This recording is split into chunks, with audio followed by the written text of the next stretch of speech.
Hello, dear listeners. You're welcome to the platform as usual. And today we want to look at the general text of literature recommended texts by the examination body WAEC. So, this particular text, which is titled A Midsummer Night's Dream, was written by William Shakespeare. And today we want to take the text in order to analyze it, and as well, this moment we are going to look at the plot summary of the text. And by a plot summary, it means we are going to look through the storyline of the text itself, the drama text. William Shakespeare's A Midsummer Night's Dream is a comedy. It is a comedy. And it is generated from the interaction of human beings and fairies, that is, spirits. At the play's climax, that is the peak of the issue discussed or the problem discussed, the fairies provide the resolution strategies to the story of love conflicts, the love conflict that draws the human beings to the abode of the fairies in a wood about 5 kilometers, that is 1 league away from the city of Athens, and that is Greece. So the comic play is set in the city of Athens in Greece and around the neighborhood. The storyline is in a Midsummer Night's Dream can be examined thus as a storyline underscoring love conflicts. That is, there's conflicts or disagreements as pertaining love in the play itself. So the first leg of the conflict, which is precisely marriage matchmaking, is encountered. A nobleman of Athens called Aegeus brings a report before Theseus, the Duke of Athens. The Duke himself is some 4 days away to the date. He too will become married to Hippolyta, that is the wife to be. Aegeus, as a nobleman, is of a good knowledge of the lust of Athens, about those things or the wish of a father, that is, what a father wishes as pertaining marriage for his son or his daughter, about the choice of man his daughter must bring forward for marriage. In other words, a daughter cannot refuse to marry any man pointed to her by the father. If she contemplates a refusal, she will either turn herself out and enlist for life, that is, to face death sentence, or as a reverend sister of the Catholic Church. Either of the two. She either face death penalty or turn herself to be a Catholic sister, reverend sister of a Catholic. That is that. And in the background, as I mentioned earlier, he just brings a report to the Duke of Athens that his daughter Hermia is refusing to marry an Athenian young man called Demetrius, who he desires for her. That is, the father wants her to marry to marry Demetrius. Hermia belongs to Aegeus as a daughter.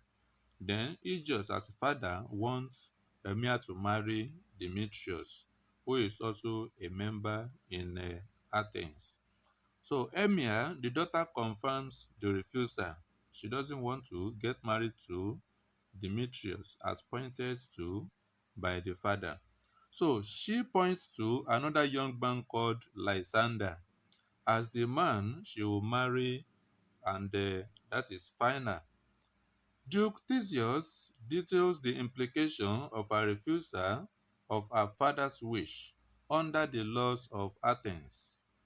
She affirms her readiness to abide by the course of the law. She's ready to face whatever the law says.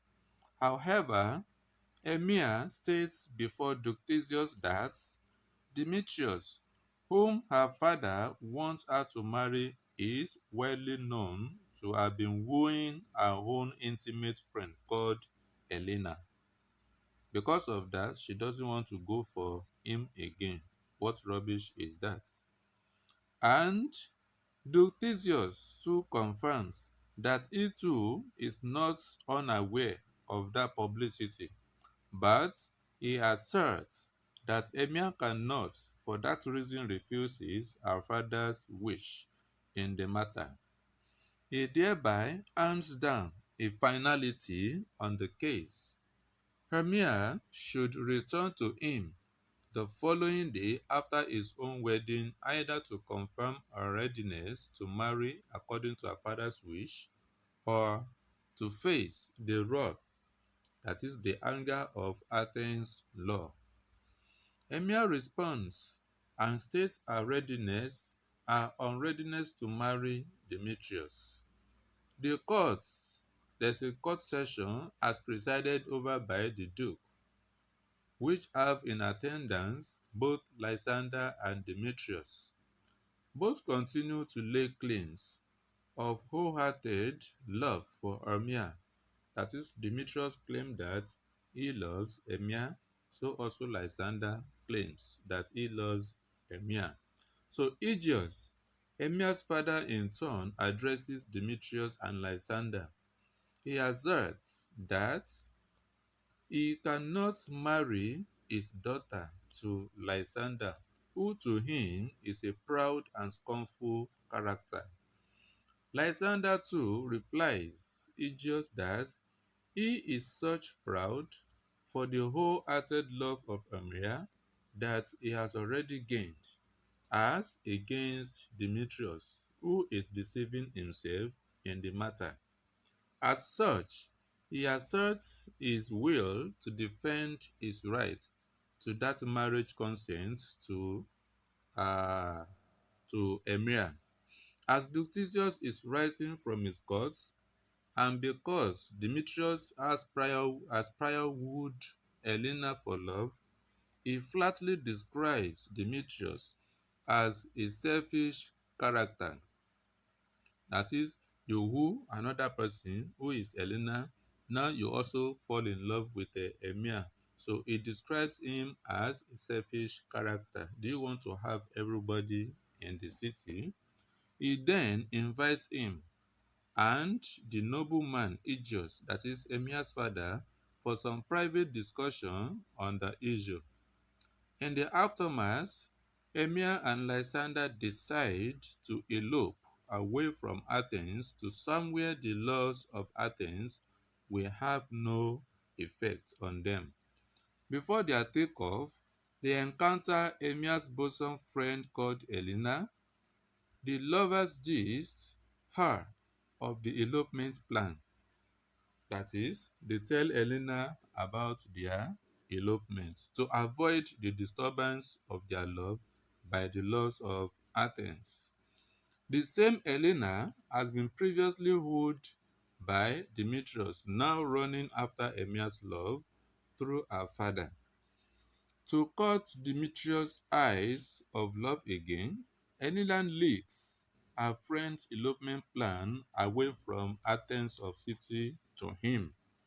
In the scene that follows, we encounter a troupe of dramatists searching for location ground to rehearse the play with which to entertain Duke Theseus and Lady Hippolyta on their wedding day. The ground so found coincidentally falls in a wood, serving some fairies as abode. That is, where they found happens to be a particular area meant for the fairies. The troupe is made of Peter Queens, Nick Bottom, Tom Snout, Robin Stavlin, Snug, and Francis Flute. Peter Queens is the troop's leader. Drama is only a hobby to them. Each of them has a profession of practice. At the ground, Peter Queens, as the de facto leader, that is the overhead leader, distributes the cast to be acted by everyone, the role to play. Thereby, all set to reveal their roles in the tragedy for the performance called Pyramus and Thisbe. That is the title of the drama they intend to act during the wedding day of Theseus and Hippolyta. The ground turns out to be the best location needed, so they wind up until another time for more rehearsals. The play's next act is begun in earnest. Two, a company of fairies enter the stage. One is called Puck. He is the chief messenger to the king of the fairies called Oberon. The other is just described as a fairy who is one of the attendants of fairy queen Titania. The fairy appears to have prior known to Puck, that is known as a Puck, as she deploys the synecdoche underscored by this phrase, lobe of the spirit, interpreting lobe to mean earlobe, but meaning eavesdropper, a person who stays somewhere to overhear the discussion of some other set of people in describing Puck. That is what he used to describe him. So she called him lobe of the spirit, which stylishly meaning the earlobe to listen to people's discussion. The fairy tries to bid him a farewell. However, Puck delays her a bit to volunteer the information that King Oberon will be on ground in that part of the wood. Consequently, Queen Titania should avoid coming out, as the king will be madly angry with her for refusal to hand over the young Indian captive in her custody. King Oberon so much desires him to be trained as a knight in his employment. This is the second leg of Shakespeare's A Midsummer Night's Dream conflicts. The first one is matchmaking, which happens to be between Aegeus, the father of Emir, and also the two men that want to get married to Emir. Now, the second phase of the conflict in the drama work is the Fairies' Wood.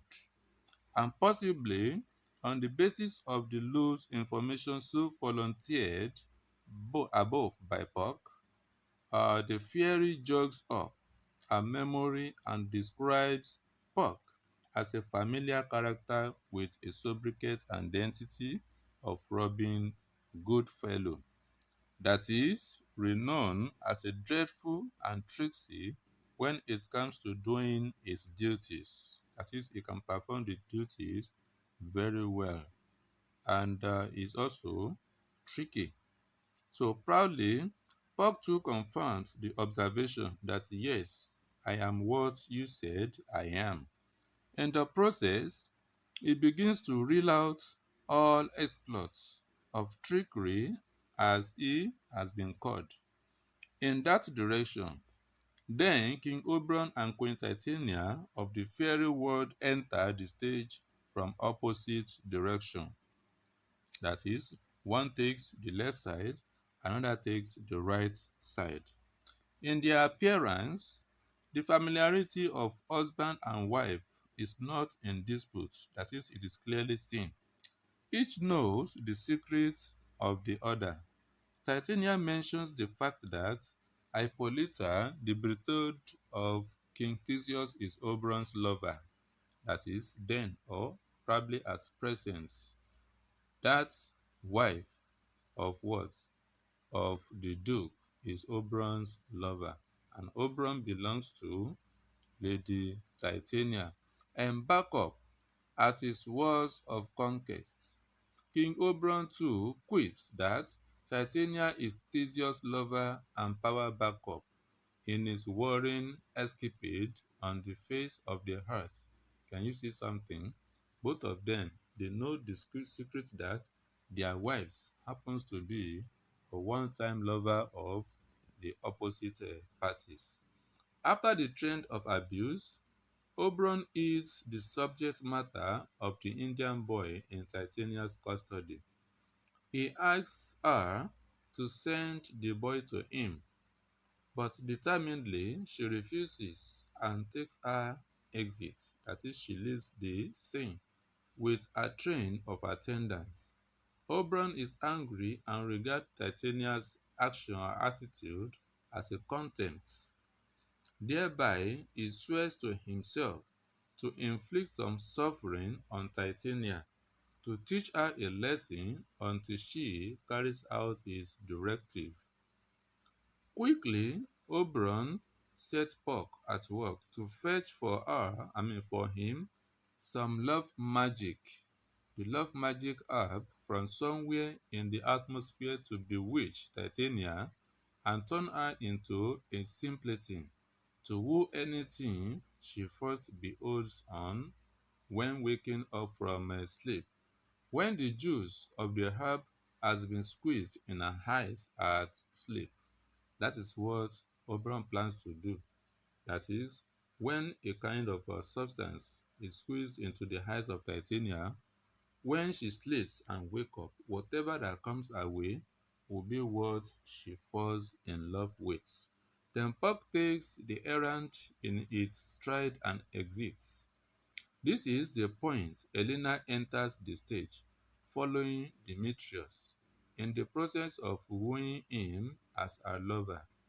Having given the secret of Lysander's and Hermia's elopement plan to Demetrius, the latter is at the wood of the fairies to ambush the lovebirds, to foil the elopement. That is, they want to scatter the plan. They want to make sure that the elopement plan does not work out. Oberon beholds the duo, that is, two of them, as they are simultaneously throwing soliciting and rejection banters at themselves. Visibly, Demetrius is angry that he is yet to encounter the lovebirds, and in turn, Helena keeps on begging for his minutest possible love attention. And as much as Demetrius is chasing away Helena with harsh words, that is speaking harsh words so that he will be hateful by Helena, so is Helena citing such words as a basis of wanting his love attention. Imagine when you are raining abuses on somebody and the person doesn't bother because of what? Love.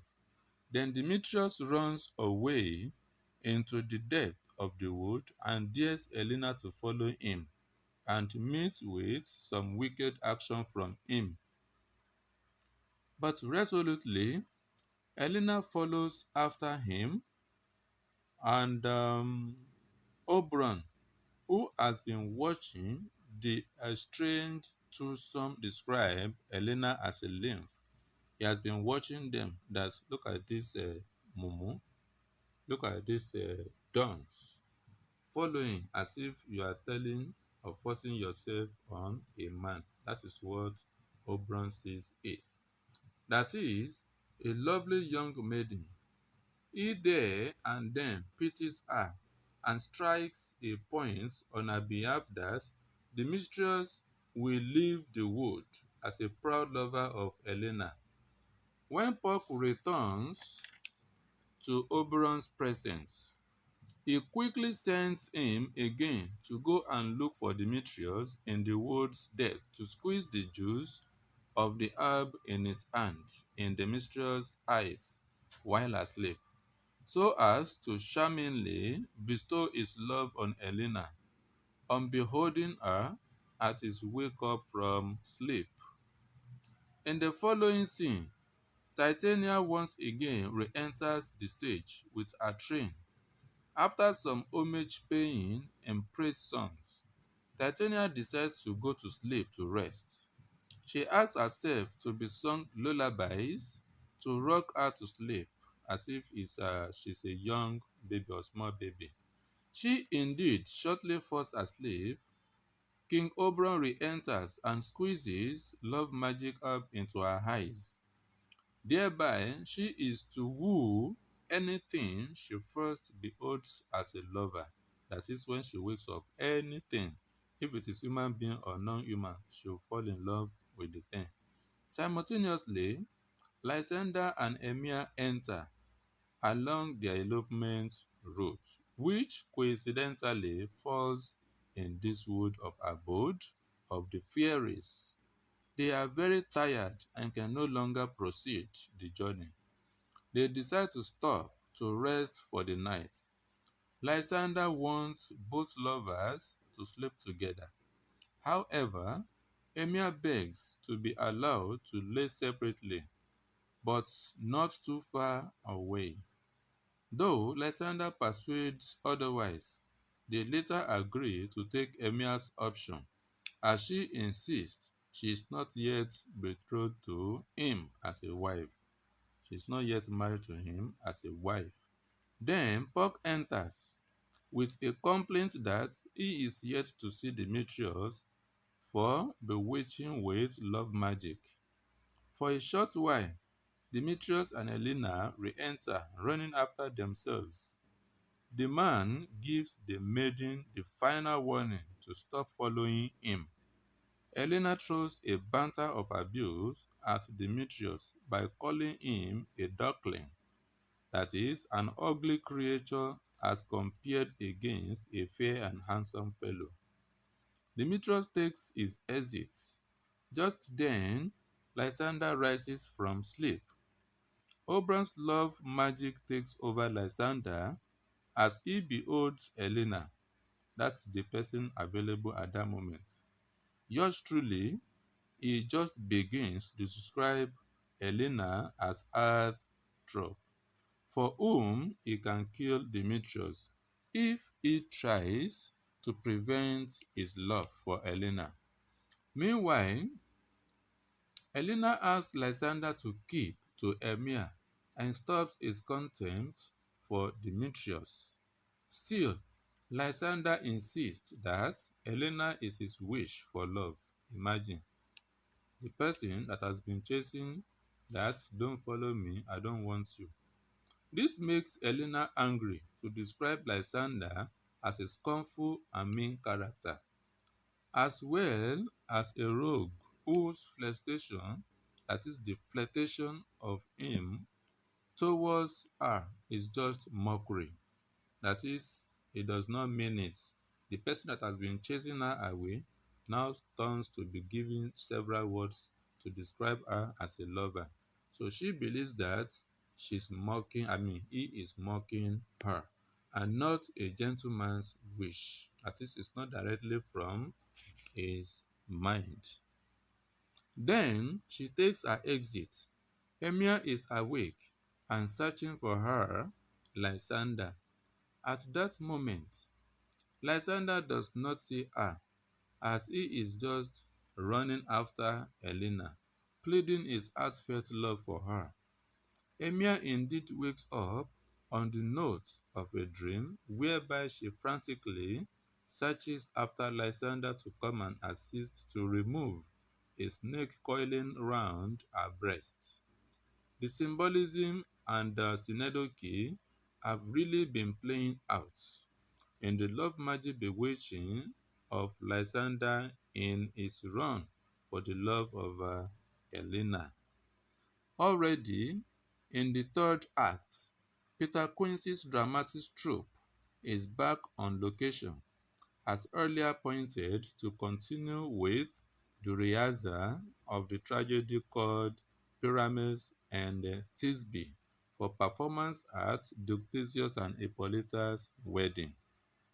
The dramatis personae gets into some arguments that the play's tragic part involving bloodshed should be revealed so as not to frighten the female audience that are to watch the play. Peter Quince, the trope leader, proposes those lines for review to be done in the 8th and 6th.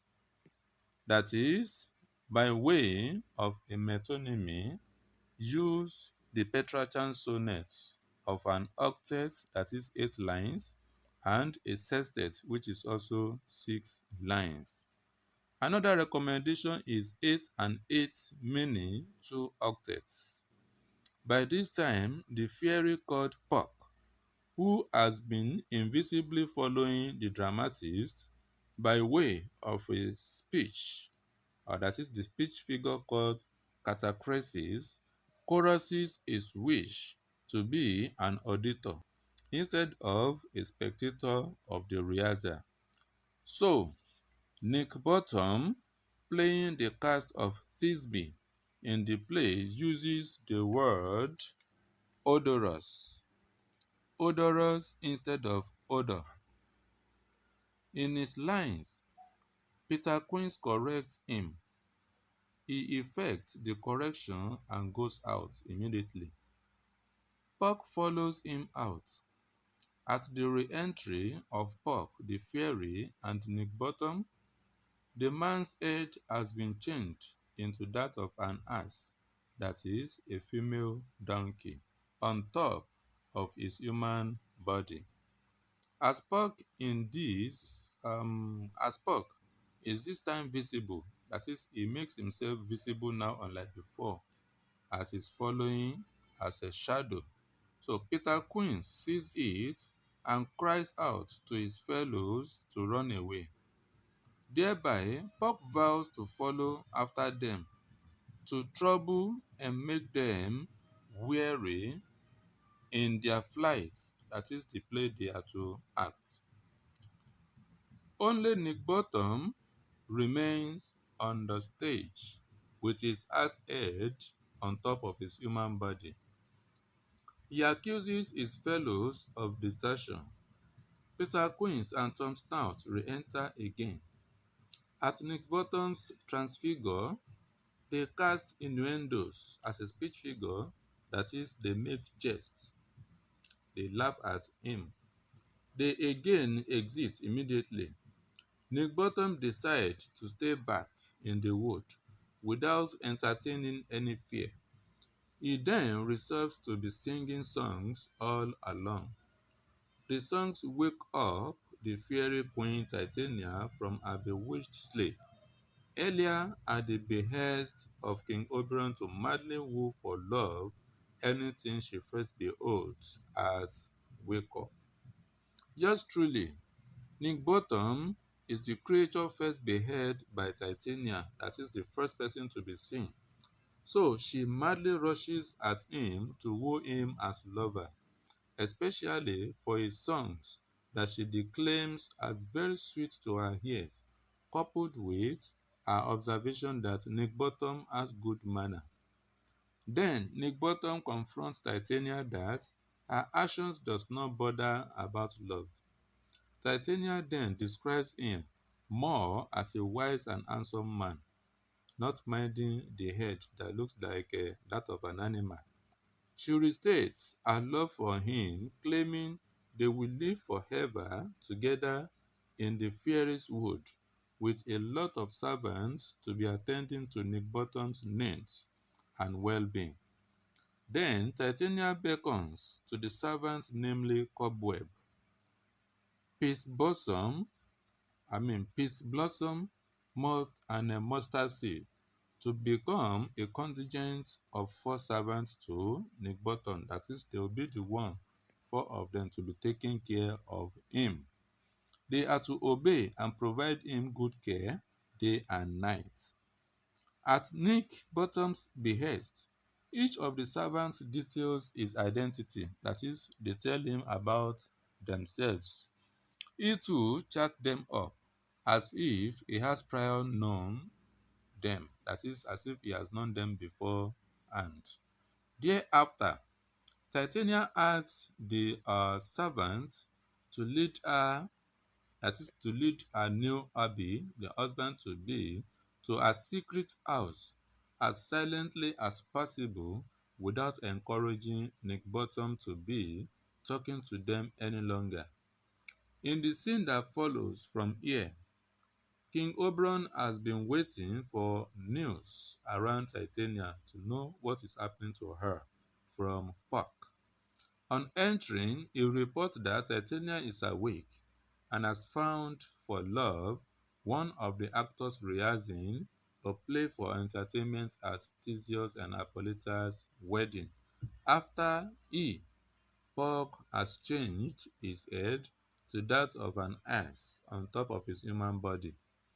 He goes further to state the rest of the actors face a lot of torment from him as they flee, leaving their ass-headed fellow alone in the wood. Finally, Pop reports that Titania is now head and tail madly in love with the ass-headed Nick Bottom. As Demetrius enters, followed by Helena, Oberon queries Spock of having not bewitched him with love magic for Helena's sake. Both fairies remain invisible to the twosome humans, that is to Helena and Demetrius. Then Emia begins to shout herself hoarse for Demetrius to disclose Lysander's whereabouts. She goes as far as accusing him of having murdered Lysander, that is Demetrius. Quickly too, Demetrius quips that Emia is wasting her time in wrongly accusing him as her hobby's killer. Then she warns Demetrius never to search after her anymore and exits the stage. By now, Demetrius has become tired and wearied. He just falls asleep. Oberon and Puck renew their conversation, with the former accusing the latter of separating lovers by Lysander's wrong bewitching. Thus, he orders Puck to look for Helena and lead her nearby, so that Demetrius can behold her after rising from sleep. Upon his bewitchment in due course, Puck salutes Oberon and pledges to carry out the new errand effectively. He promises in the process that Helena will be like a shining new full moon to Demetrius. He soon returns with Helena as she is followed by Lysander, who is begging her for love.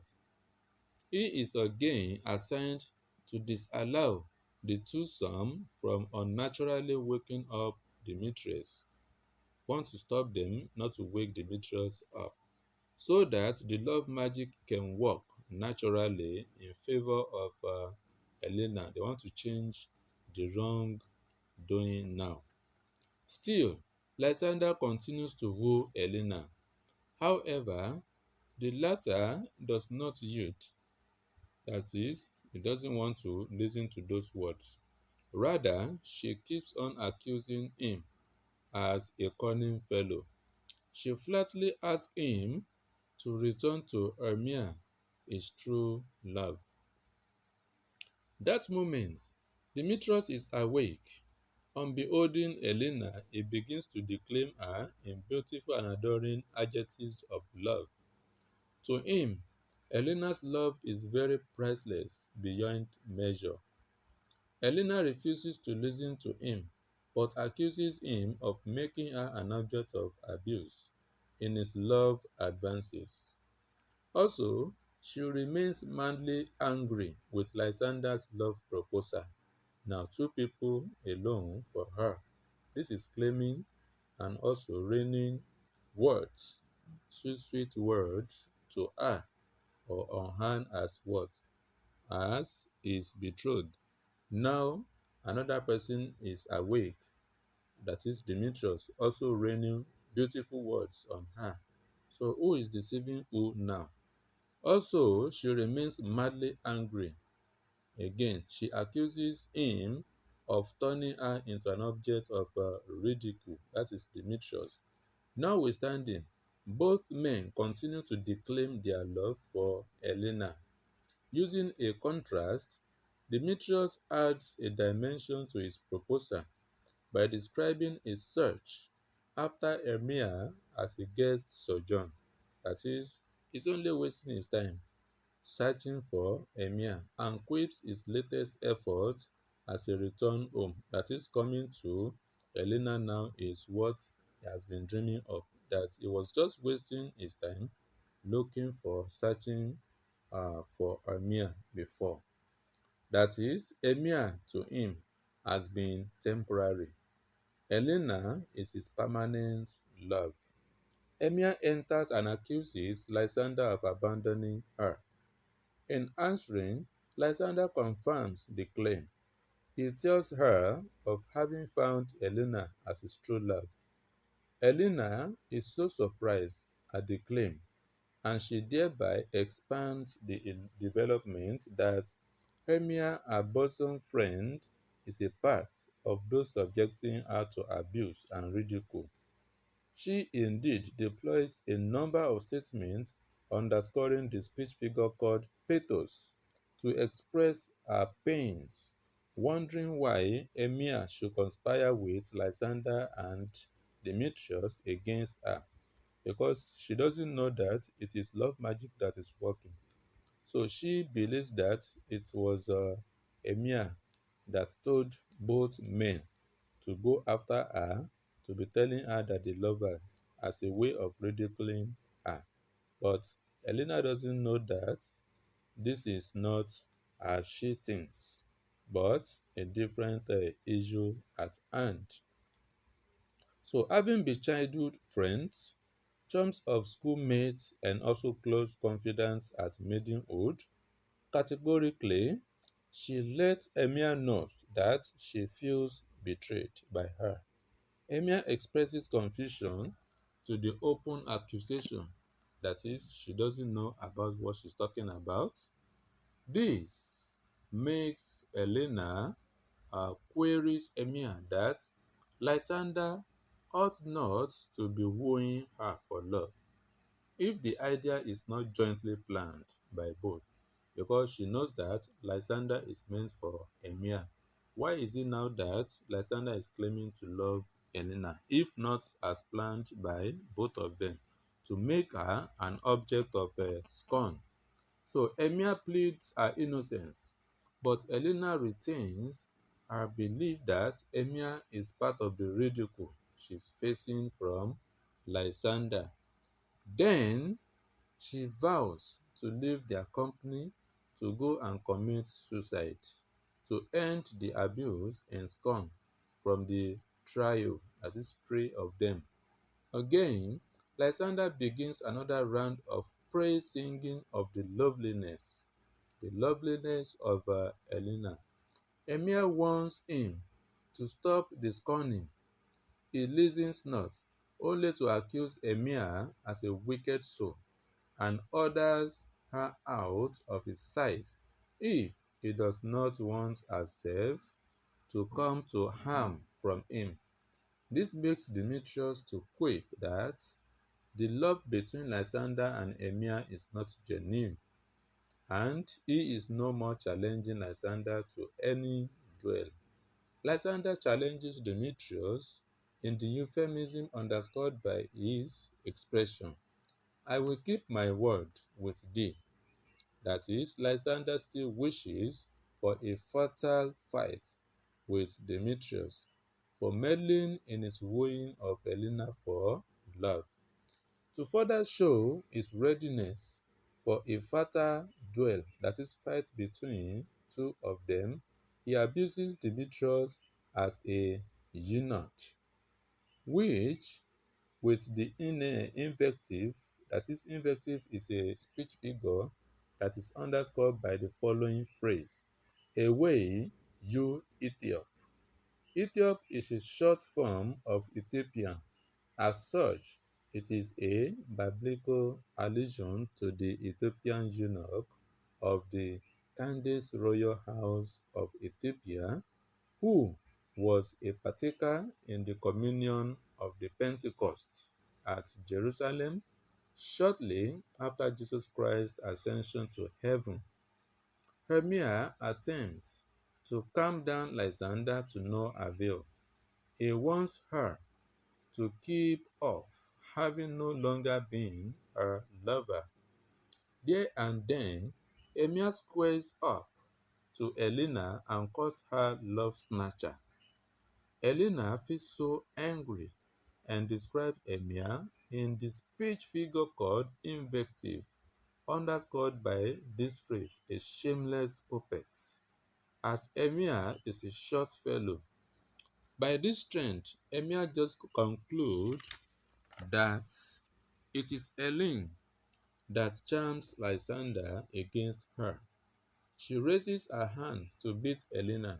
However, Helena prepares to run on the pretext that she is only taller than Hermia, but cannot withstand her ability for fighting, which she describes in the metonymy meant by this phrase, vixen fighting. That is, dirty fighting spirit like a fox.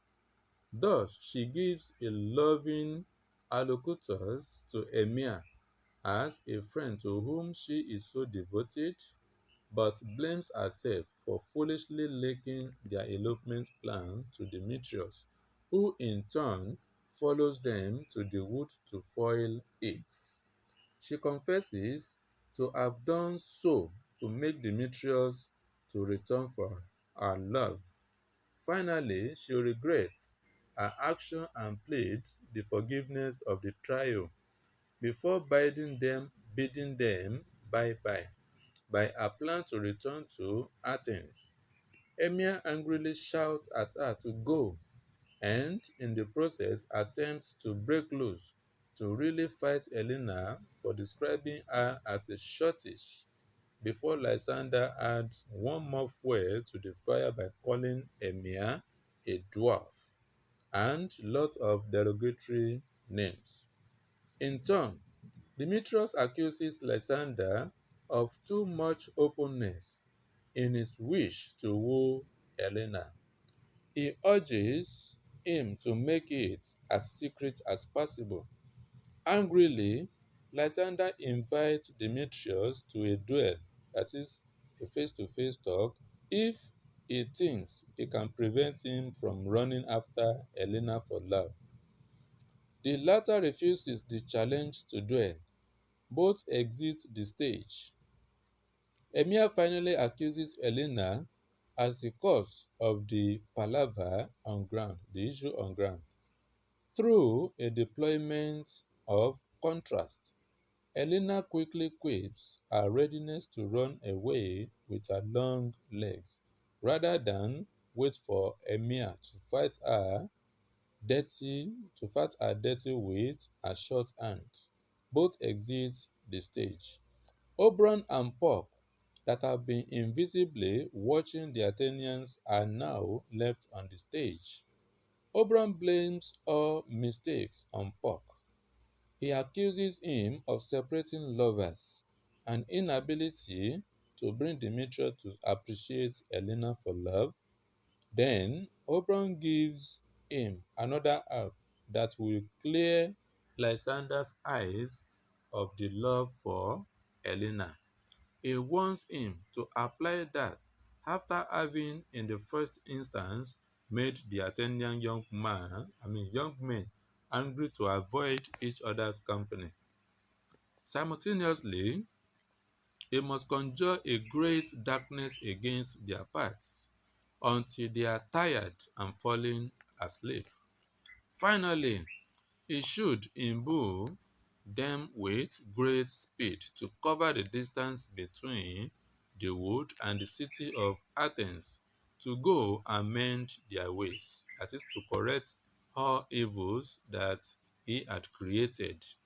Oberon too reveals his wish to release Titania from madly fall in love to the ass-headed Mr. Nickbottom and begs her to release the Indian boys to him. Quickly, Puck once again takes the errand in its stride, with the promise to make the Athenians weary, in no small measure. Then Oberon exits the stage. Puck begins the job in earnest. Both Lysander and Demetrius that earlier exited the stage have been subjected to darkness by power. Then they cannot see themselves at every beckon each makes to each other because of the darkness. Puck will invisibly answer and simultaneously rouse them to more anger. When Lysander re-enters the stage, he just falls down and sleeps off. In the same pattern, Demetrius follows suit. He too falls asleep and sleeps off. Helen too re-enters as she cannot see the path to follow to Athens. She too falls down and sleeps off, making three characters. The same fate befalls Emir, making four characters. There and then, Puck squeezes into Lysander's eyes the herb to remedy his love back to Emir, on the note that both Lysander and Mia will amend, as Demetrius and Helena will fix in themselves in love. Puck exits the stage.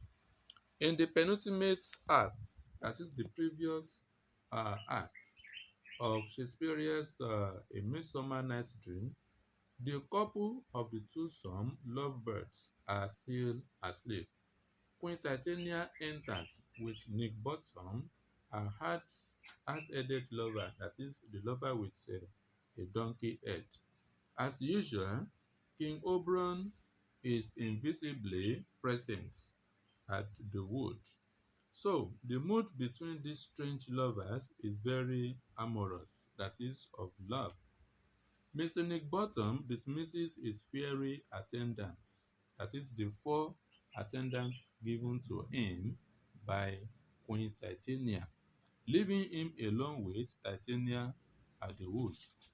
Well, their amorousness continues. When Nickbottom declares himself weary for sleep, Titania too agrees, and she asserts her readiness to coil round him in hot sweet sleep, that is, sleeping with Nick Bottom, both of them together. They eventually sleep off. Oberon shows himself visibly. He makes himself visible now to those people, but they are all asleep. As Puck enters the stage, he claims he is full of pity for Nickbottom, and he is ready to forgive Titania as well. First, for having released the Indian boy to him, and second, for the increase in her loyalty. He then asks Puck to return Nickbottom's original head on top of his body so as to be able to return to Athens in normal physical appearance. By and large, Oberon clears off love magic bewitchment from Titania's eyes. Thus, husband and wife reunite to continue with their fiery exploits.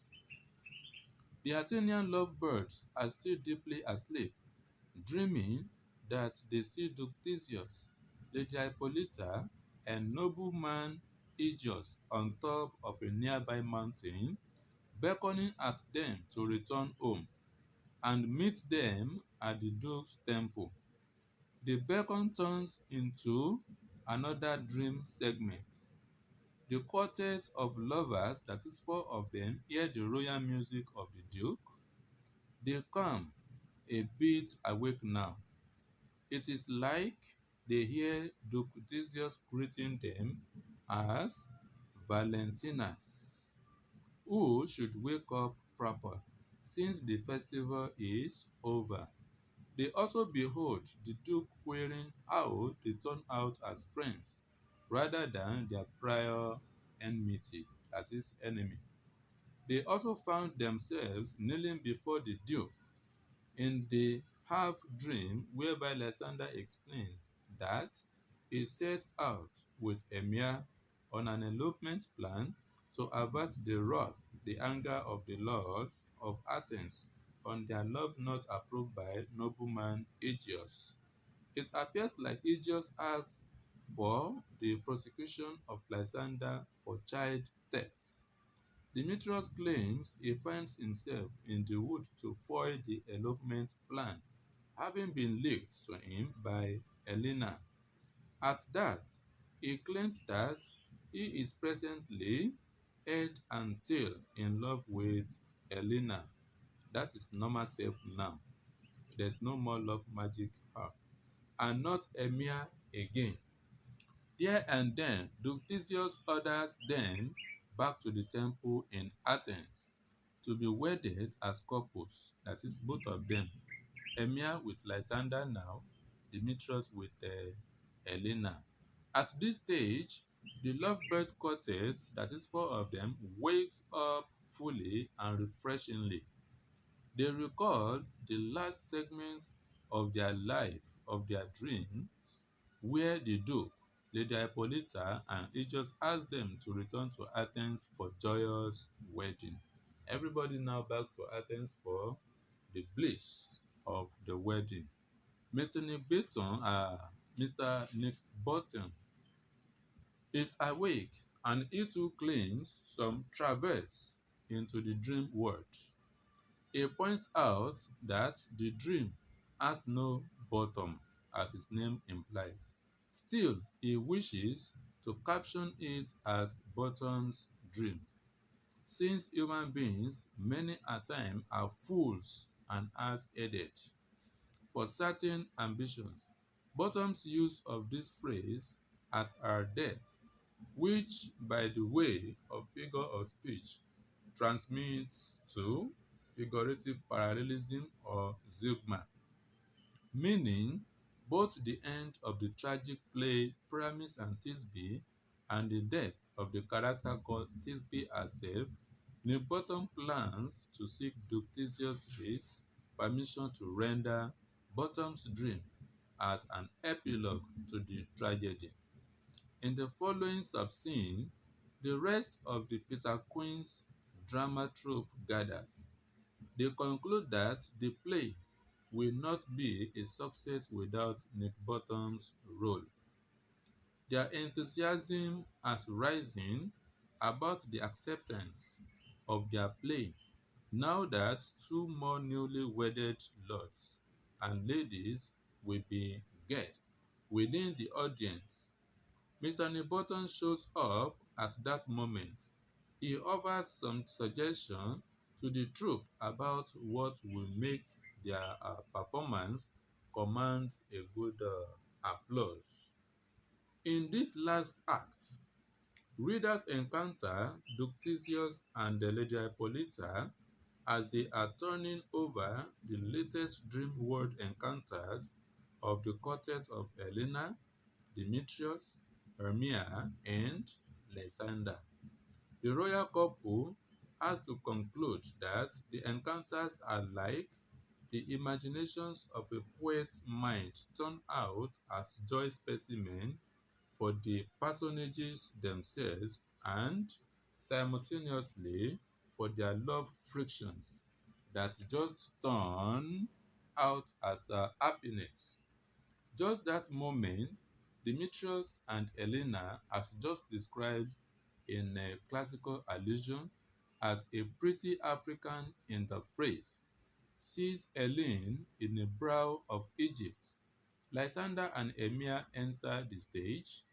They are beaming of fulfilled happiness.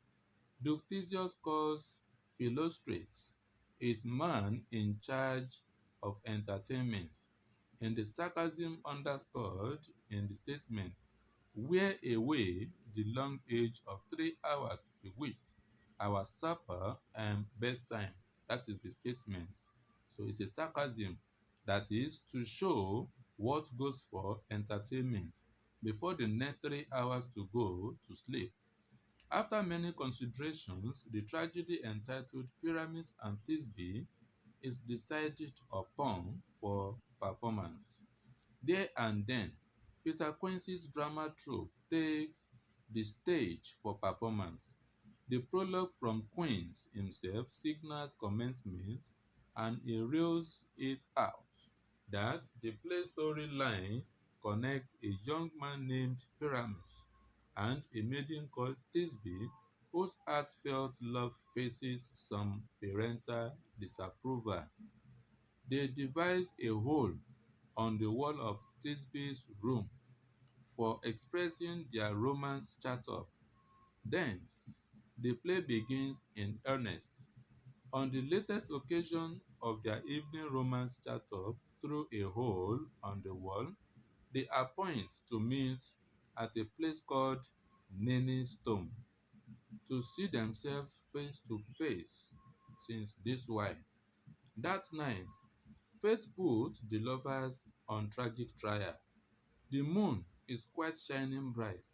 Then a lion roars out near Nene's tomb. Thisbe is the first to arrive by appointment. As she keeps on wondering about Pyramus' whereabouts, a roar from the lion scares her to keep flight with her legs, that is, she runs. In the process, her shawl falls down and the pursuing lion spits some blood marks on it. I hope you understand this. The a kind of a cloth that she's using to cover her body falls on the ground as she was what? Running. So that one that falls down, she left the cloth on the ground. But the lion that is coming, probably the lion had killed a kind of animal before. So the blood from the lion's mouth stained the cloth, the shawl from Thisbe. So because of this, however, Thisbe has been able to run into some safety. That is, she's able to be saved. Later, Pyramus arrives at the scene. He finds the blood-stained shawl of Thisbe, that is the cloth that fell from Thisbe's body. Indeed, without a close examination of the neighborhood, that is looking around there, as to whether the blood of his lover has been spilled by the lion or not, Pyramus concludes that Thisbe has been killed. So, he stabs himself to death. Thisbe reappears from hiding only to find her man dead. She too concludes that her life is no longer worth living on. In the absence of Pyramus, she too stabs herself and dies. As Mr. Nimbottom comes out with the intention to give the epilogue, Theseus refuses. A dance follows, then the human beings take exit. Now the fairies take the stage. They too play music and dance. Thence, the fairy king Oberon joyously blesses the conjugal sleep of the couples of Theseus and Hippolyta. Demetrius and Helena, as well as Lysander and Hermia, to lead the birth of fortunate children. That is, as they are going to sleep, being the new couples in town, it blesses them that the sleep of that night will end up being the provider or the bringer of children, good children in the society of Athens. So the dead end of Pyramus and Thisbe is just like that particular writing by the same William Shakespeare, the title Romeo and Juliet. If you could remember that both of them, they also have in the same play the issue of a family issue, which also led to the death of the two of them. So also this Thisbe and Pyramus. So this is the end of the plot summary of the play, the general text by Waheed, A Midsummer Night's Dream, as written by William Shakespeare. Thank you. Don't forget to subscribe to the channel as usual, and if you have done so, tell people about the channel, share the link, like the videos, give comments as to what next to do or correction to make, and I'll be glad to do so. Remain safe because Corona is real. Thank you.